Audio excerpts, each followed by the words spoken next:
Ladies and gents, and everything in between. Sorry I had to bail on the Friday Night Live show, guys, but it all got a bit weird over here at Thompson Towers. And Mrs. had what we thought was COVID or flu or something. And like a couple of days in, you're sort of doing the resident GP dad kind of stuff, dad of the house kind of things, where you're like, are the symptoms changing? They are changing slightly. Okay, well, you'll probably be all right in a couple of days. It's only a cough. It's just a sore throat. You'll probably be all right in a couple of days, sweetheart. But then you're on like day 10.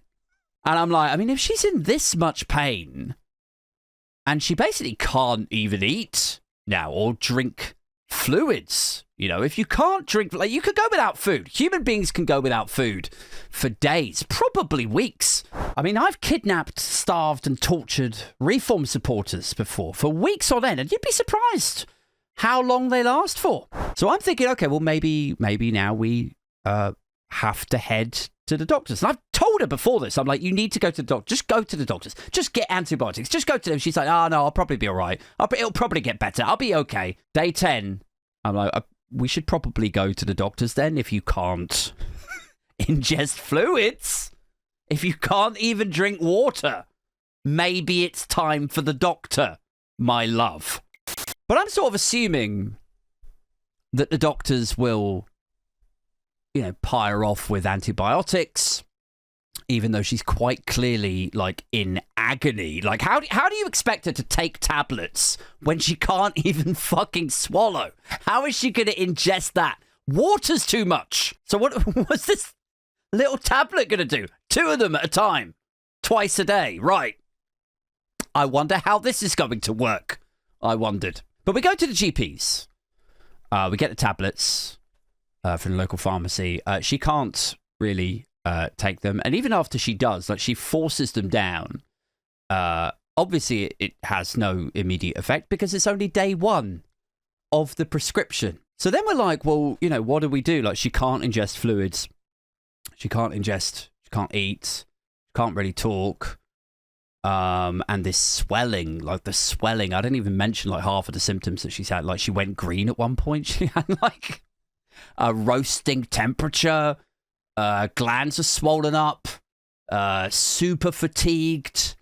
Massive sore throat. But then the swelling on the side just got worse and worse on that day that she started to take the antibiotics. So I'm like, what do we do now? Like, we've already been to the doctors and it's just getting even worse. Like, what are we supposed to do? Like, do we dial 111?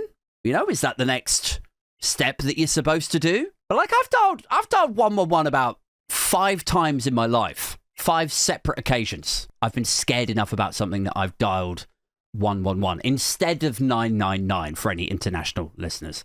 You're supposed to dial 999 if it's a real emergency, 111 if it's like, the health service to check your symptoms, to see if you really do need a paramedic or if you should go straight to hospital or something, right?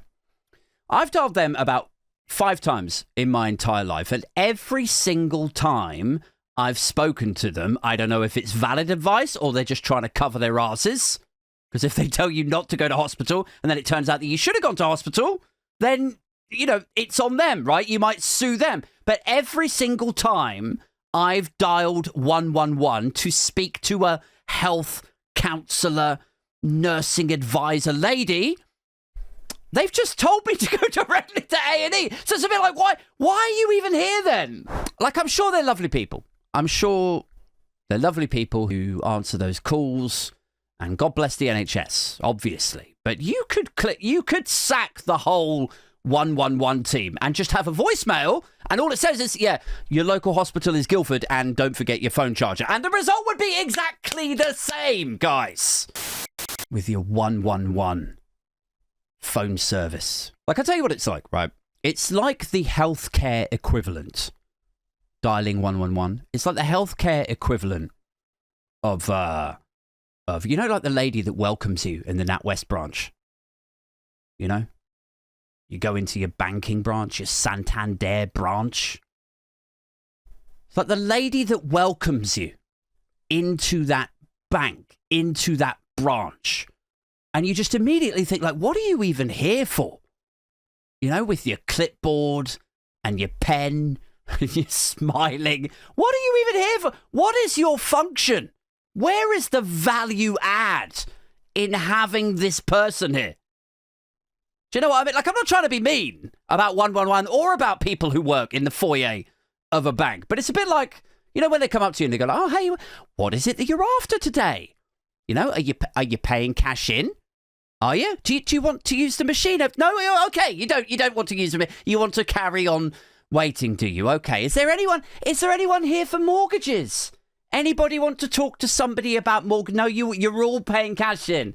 Are you? Okay. Nobody ever wants to cashier, do they? I'll just stand here with my clipboard and wait to ask the next person the exact same questions again, while wondering if there's somewhere else out there that somebody might actually need a welcomer, where it might have more purpose, perhaps somewhere where people don't feel welcome and they need to feel welcomed. Maybe I could serve a purpose by making unwelcomed people feel more welcome. Maybe I could welcome people of colour into the White Hart Inn in Grays, Essex. Maybe that might be a better use of my skill set. But that is basically what 111 is. It's just like a sort of pointless, welcoming, stalling machine. Do you know what I mean? Am I making sense? Where was I? I'm hot-tailing it to A&E, right? We've decided to go to the hospital. The missus thinks it's an abscess now, right? Side of the face, side of the head. She thinks it's an abscess because her cheek and her mouth and all of that, like, it's all swollen. But before it was just like her glands up, but now it's like, right? And she's had the antibiotics, she's had rest, paracetamol, but no, she still can't drink or eat or talk.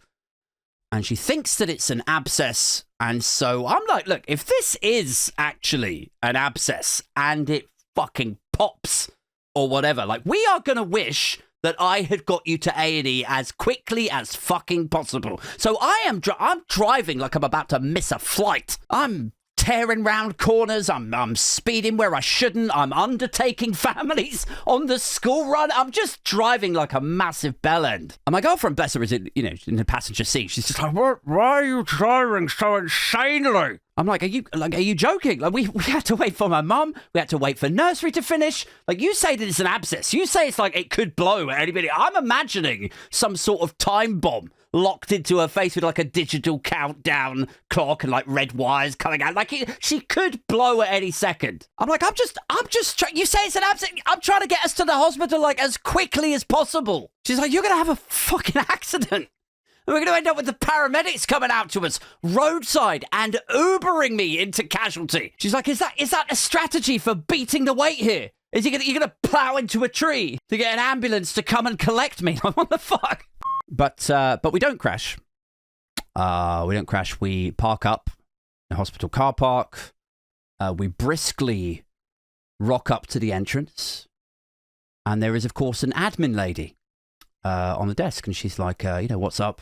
What seems to be the problem? And I'm like, yeah, my partner here has she's got a. And the woman's like, can you speak into the microphone, please? And I'm like, yeah, sorry. Yes, my partner here has had a sore throat for 10 days, fever, fatigue. She can't eat. It's so painful. She can't drink. It's spread. It's like really swollen out there. It's gotten really bad. And we're now terrified that it's an abscess. And they kind of push back a little bit on hearing this. They didn't say, oh, come on, a sore throat. Really? Like, take a look around, mate. There's people with fucking arrows have gone through their heads sat over there. Like, they weren't that brash about it. There was a tone to it. There was a sort of dismissive, pushbacky tone to it. They were like, well, have you seen a doctor? Have you seen a GP about it? Like, did you even call 111? And I'm like, no. I don't need a mortgage. It's like, at the moment, I'm already tired and pissed off. I'm not in the mood for this pushback. A sore throat. I mean, have you seen the doctor? Have you seen a GP? Did you even call 111? Like, I just want to be like, do you honestly think that we just flipped straight to 5th gear with this? Is that what you think happened? Like, my girlfriend woke up, she was like, oh my God, I think I've got a bit of a sore throat. Get me to the hospital. I'm like, are you sure you don't want to try some Nurofen or something? And she's like, oh, I'm sorry, Dr. Aid, are you a doctor now? Here's the phone. Dial 999, you cunt. Like, is that what you think happened? Oh, just get me to the hospital. Every time there's just a slight trace of a sore throat. Like, you think I want to be in casualty, do you, on my Friday night? Do you? Do you think this is a good old time for me, do you?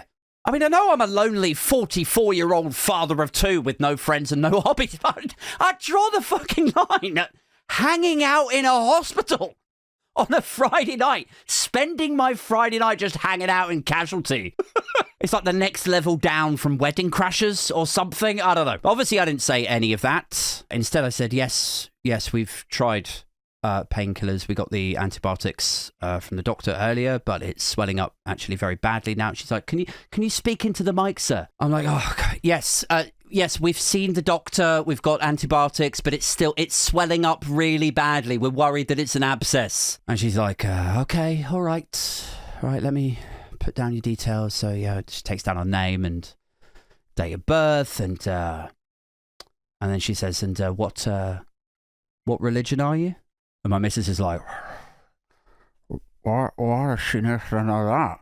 And I'm like, well, they need to know where to send you when your fucking head explodes. Because like, why not make it a fun time? Why not try to make this fun? Roast the missus for a bit. So we get into the waiting area. There's a big sign up in the waiting area above everybody's heads. It's big red with white letters on it. And I swear to God, I swear on my life, this sign in the A&E waiting room, it's about allergies, right? There's a big sign up there and it says, no nut zone. It's a no nut zone. Guys, no nut zone. It's not okay to do that there. You know, and I can't help but take the piss. This is what I do in these situations. Like, it's funny to me. These ideas just leap into my head. Like, I look up there and I'm like, it's obviously such an endemic problem in A&E. People coming in there, getting the horn. And I look over to my missus. I'm just like, oh, check out the sign. And she reads the sign and immediately gets it. And she does like that sort of smile where it's like she's laughing. I'm like, I don't see how they expect us to adhere to that, given the overly friendly receptionist. I mean, I can't keep it limp right now. Like, throw on a red light and it's over. I'm gonna have to get a mop and bucket through here again. And so then my missus is like, she's like, look, if they keep me overnight, because we still don't know what it is, right? At this stage. She says, look, if they keep me overnight, will you stay with me? And I'm like, are you kidding? I mean, we basically, we never have any childcare. We never get a break, even on a good week, for couple time, for date night. You know, my mum's at home with the kids. She's looking after the kids are taken care of. Like, fuck your no nut zone. I'm climbing into the bed with you. And this shit is like date night or something. Like, it's truly, legitimately, this is the closest thing that we've had to a weekend break, just us two, since my fucking son was born. And still, like, she sort of sat there next to me, like, laughing, like, smiling and pressure. Stop it. I mean, it could have just been, like, the pain. It could have been, like, where she's like, look, I've got an abscess that's about to fucking blow up here. Or, I don't know, like, maybe it's cancer. Maybe it's face cancer or jaw cancer or something terrible. Who knows? But still, even if it was, even if I had AIDS and cancer fighting it out in my face, still the worst part about all of this would be you and your fucking jokes. You know, so obviously, I'm like, look, if they do keep you in, I'll stay for a bit, all right? You know, I'll have to get back at some point to relieve my old dear. But then, you know, me and the kids will come back and we'll grab you in the morning. So I will stay for a bit. And she's like, oh, thanks. And I'm like, look, I'll definitely stay long enough to add some notes to your clipboard. And she's like, no, don't start again. You know, pull the clipboard out, grab a biro, have her shipped off for a completely unnecessary colonoscopy. See you later. Have a good one. Like, I'm having a great time. I'm loving my own company in the NHS A&E waiting area, I have to say. But then she gives me a look where she's like, this is no longer funny now. Just honestly, like, sit with me. Honestly, like, look at me. Like, my throat is fucking killing me, Aid. My neck is swelling up. I'm not feeling whatever this is. This sort of, cheer me up, entertainment, whatever. So I'm like, okay, all right, fine. I'll stop. I'll stop talking. I'll stop joking. And she's like, but what? And I'm like, any chance of a beach? And that was our Friday night, guys. That was our Friday night just gone. Just another